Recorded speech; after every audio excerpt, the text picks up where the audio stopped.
Hello and welcome to the It's Your Effin' Journey podcast. My name is Melissa Hemming, and if a life coach and a therapist had a baby, you get me. I am in my car. I don't even know if this is going to be an exclusive content episode. It kind of feels like it because sometimes when I'm like going through like something, I'm like, I gotta fucking talk about it. And that's when I will usually record exclusive content stuff. But I also need a podcast for Monday. So maybe I'm going to give you a little peek. It was funny. I was thinking about how to describe the exclusive content, and I was going to say less polished, but I'm never polished. So it's just more unhinged, I guess you could say. But I am fucking going through it today, which typically makes an exclusive content episode. But I think the reason I would keep this as exclusive is that I'm I'm less protective of myself and more protective of my kids. And also, I think sometimes when we're struggling with our kids, it's so hard to talk about because it's like a reflection of us, or at least we feel like it is. And I think that might also be the reason that I need to share this to everyone, because if I need it, I know someone else probably needs it. And I am really struggling with my son.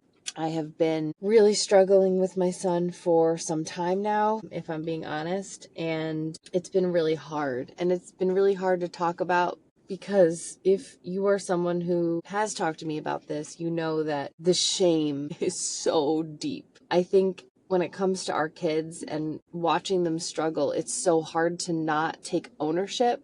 Like, what could I have done differently? What could I have shown differently? What resources could I have provided? You know, what did I overlook? What did I fucking bury my head in the sand about? And I know that for me, when I think about my son, I feel like I failed him.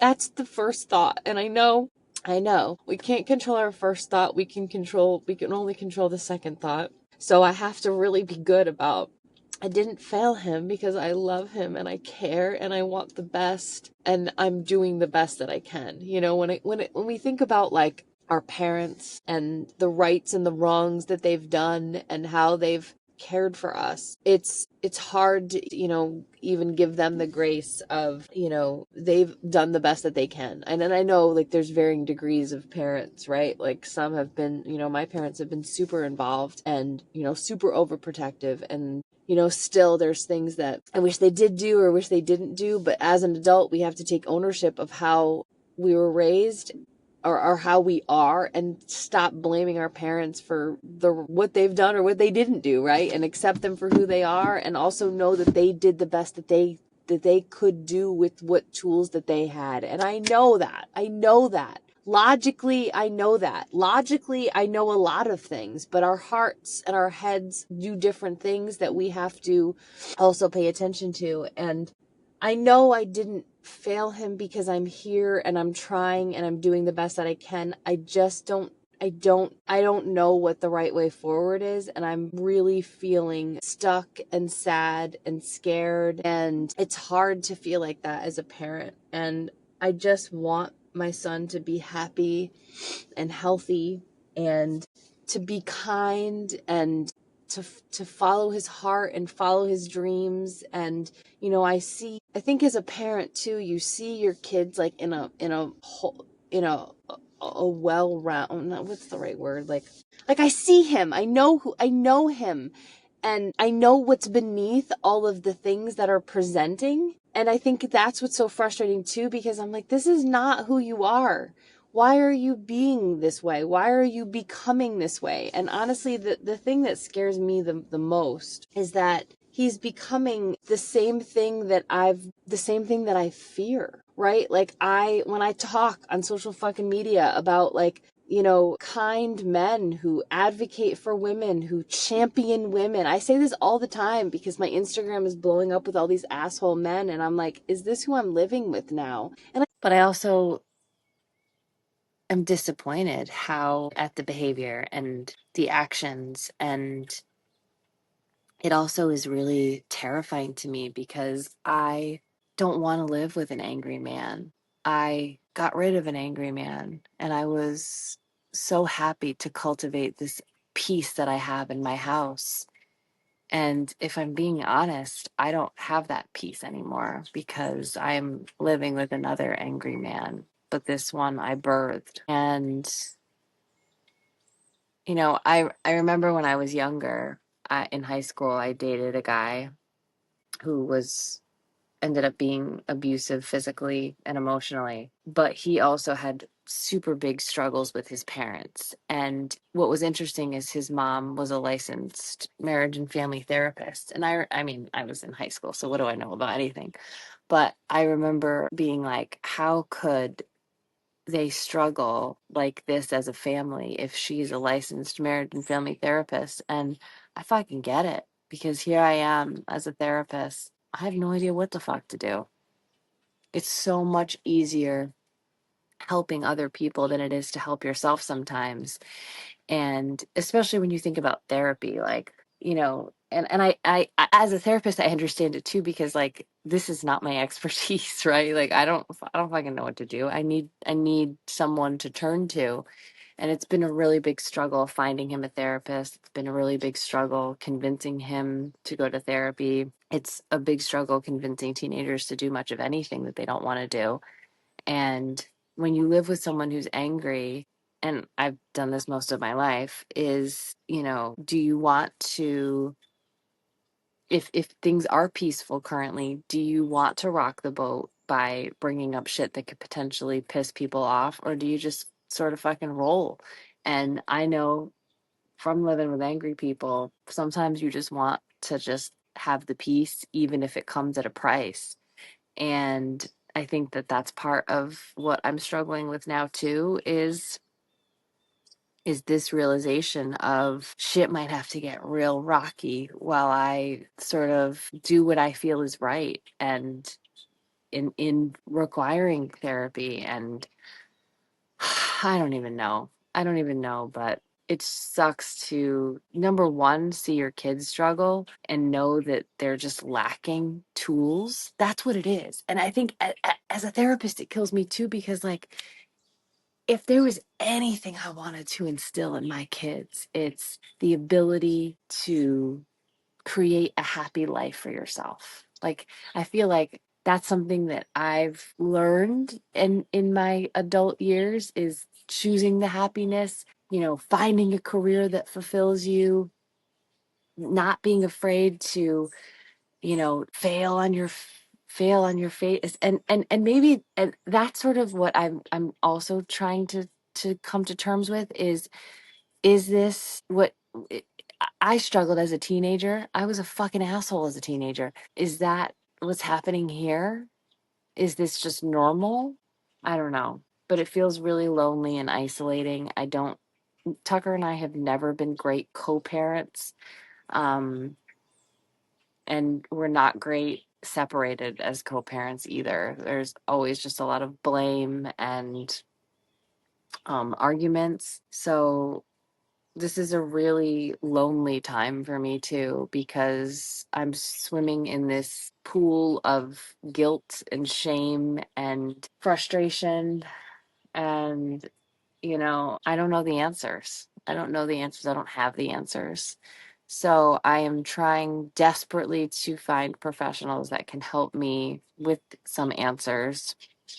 And maybe that's the message of this podcast today, is being okay with not knowing what to do, and also working at learning what to do and being kind to yourself in the process. But parenting is such a fucking trip. And I know that it wasn't smooth sailing with Kaylin. It's so hard to look back. I mean, she's 22 now, and I just couldn't love her anymore. And it's not a love thing. Of course, I love my son. I just don't really like him right now. I don't like how he's showing up in the world. I don't like how he's showing up in our family. And I don't think I raised him to be like this. But I also am not doing a good job at like course correcting. And that's what I need to be better at. I've never been a good parent in terms of consequences, and I've never wanted to. Like, I've never wanted to to be in that role. And maybe that's the problem. Maybe someone should have said to me in the beginning of parenting, like, you're gonna have to sometimes be the bad person, or be the adult. And I don't consider myself a friend to my kids. I've never done that either. But I also am not great at being like, all right, this is how you showed up. Well, this is what's gonna happen now. Like, I want to be the parent that, like, gets to reward you because you got a good grade, or because you did something good, or you were nice to that kid on the playground. Like, I want to be that parent. I don't want to be the parent that has to, you know, I don't know, punish you. And what am I even punishing at this point? This kid is 17 years old. I just can't believe that in 1 year he's going to be an adult, and I don't see an adult. And it's so different than, and I know every kid is different, genders are different. And I guess that's also why I needed to talk about this too. I know a lot of people talk about how easy boys are. I have not had that experience at all. I've also never had the moms and their sons connection. I've always felt close to my son. We've always had a good relationship, but it was never this, like, this mother son presentation that you sometimes see on social media of him, like, loving me like that. Like, I mean, I know he likes me sometimes, doesn't like me right now, I don't think. But it's just, I think it's really interesting to be a mom of older people. You don't, because even like now, Matica is 13. When she was younger, I sort of I had the older kids who would be older kids, and I'd have this sweet little one who would give me the hugs and, tell me she loves me and make sweet little videos for me. And now that we're moving sort of into a different teenage life with her, it's just like, I've got the bullshit. I've got the bullshit. It's a lot of bullshit. And I know that if I'm struggling in the bullshit, there's other people that are really struggling, because I'm really good at still choosing myself, choosing joy, finding the happiness, going after it. And I want to make sure that anyone who's listening does the fucking same, because this shit is so hard. You have to have outlets for yourself. You have to have a therapist. You have to have those moments of joy for yourself where you put this shit away because it's hard to live in it. And there's a balance with that too, of course. But right now, I mean, and I also don't have an escape from it. I need an escape. This is what I said to Tucker last night when I talked to him. I said, Declan lives with me 24/7. He doesn't go anywhere else. He doesn't stay with Tucker for a night or two.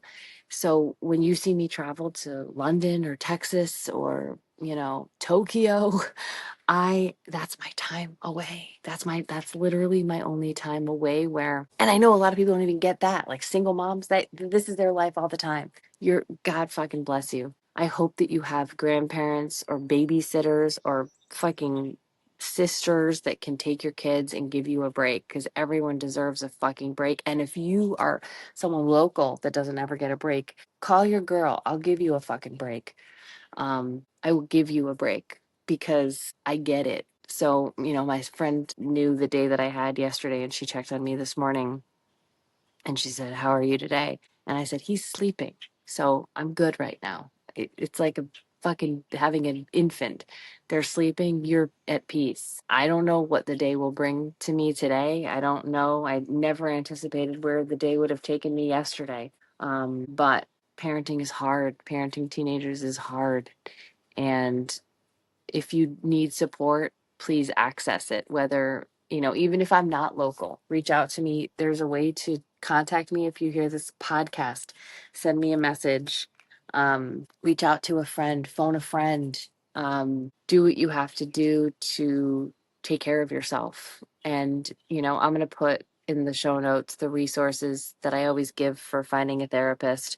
Always Talkspace is a great option. That's who I am using to get him into therapy, hopefully fucking today. Talkspace is great. Also psychologytoday.com, the find a therapist tool. You can search by location, insurance type, all of that stuff. But I can't advocate for Talkspace enough just because of the ease of it. And if you need, somewhat of a fast connection with a therapist, it's a great way to go. I use it. As I said, I'm hooking my son up with it, and I am a therapist on it. So it's a great way to start. I know some people, like I had a couple reach out to me on psychologytoday.com the other day, and they were like, we're on the verge of separation. Can you help us? And I was like, absolutely. Here's, can you do Wednesday at 4? They were like, yep, we can do Wednesday at 4. What's the address? And I'm like, it's virtual. And he was like, oh, no, don't. We don't want to do virtual. We only want to do in person. And I was like, didn't you just say your marriage is failing and you're almost on the verge of separation? Wouldn't you fucking give virtual a shot? Like, what? So don't be afraid to like think outside the box. Virtual appointments, I mean, yes, there's some technology issues sometimes, but they can be really great and they can get you started. So you never know what'll happen. Say yes to opportunities. Say yes to the 4 o'clock fucking virtual session so that you can get the help that you need. Anyways, I know this was like sort of a Debbie Downer episode. Sometimes my exclusive content is because it's, as I said, unhinged and really, really raw, because I think that's what we need sometimes. We need to know that we're not alone in this fucking crazy ass world that we live in and that people are going through it. If this helped you today, send me a message. In the show notes, there's a link that you can send me a message. Take a screenshot, share it on social media, send it to a friend.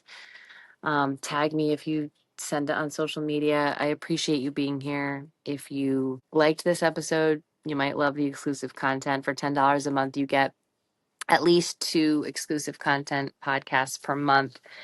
June got 3. That was the 3rd bonus. But no matter what, I appreciate you being here. Thank you. Love you. See you soon. Mwah.